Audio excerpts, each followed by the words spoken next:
রব বলছে যে আল্লাহর কাছে তওবা করে, ওয়া আমানা, ঈমান আনে। আমরা কি আল্লাহর কাছে তওবা করতে রাজি আছি? ইনশাআল্লাহ। রব বলছে ইল্লা মান তাব, যে তওবা করে, যে অপরাধ থেকে আল্লাহর কাছে ফিরে আসে। ওয়া আমানা, কার প্রতি ঈমান আনে? ওয়া আমিলা আমালান সালিহা, এবং যে সৎ কর্ম সম্পাদন করে। ফাউলাইকা ইউবাদদিলুল্লাহু সাইয়্যাতিহিম হাসানাত, আল্লাহ বলছে অপরাধীর অপরাধ যতই হোক না কেন আমি তার সমস্ত গুনাহকে নেকিতে পরিবর্তন করব।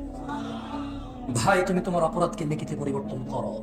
This is your only chance.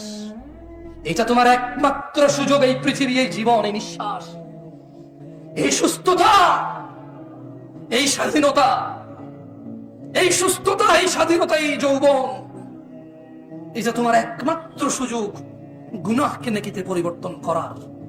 নিঃশ্বাসটা যদি বের হয়ে চলে যায়, যদি তুমি এই পৃথিবী ছেড়ে চলে যাও, বিশ্বাস করো তোমার গুনাহ থাকবে। তিনি তোমার রব, তিনি জানে, তুমি জানো, আমি জানি না কি হবে।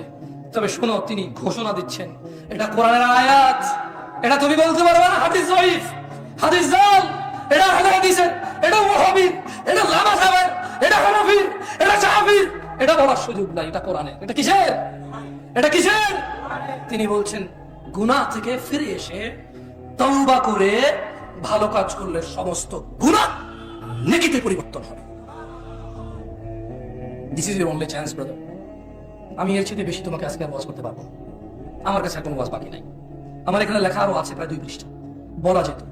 কিন্তু আমি সমীচীন মনে করছি, আমি বিচক্ষণতা ভাবছি, যে আমার মনে হচ্ছে এই জায়গায় আমার স্টপ করা উচিত এখন। কেন?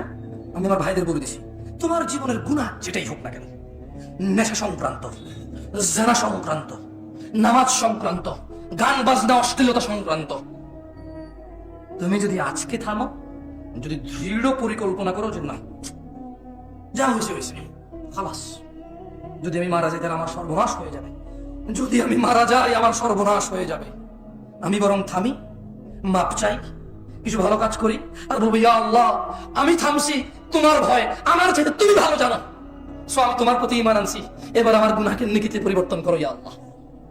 আকুলু কওলি হাযা ওয়া আস্তাগফিরুল্লাহ লি ওয়া লিসাইরিল মুমিনিনা ওয়াল মুমিনাত ফাস্তাগফিরু ইন্নাহু হুয়াল গফুরুর রহিম।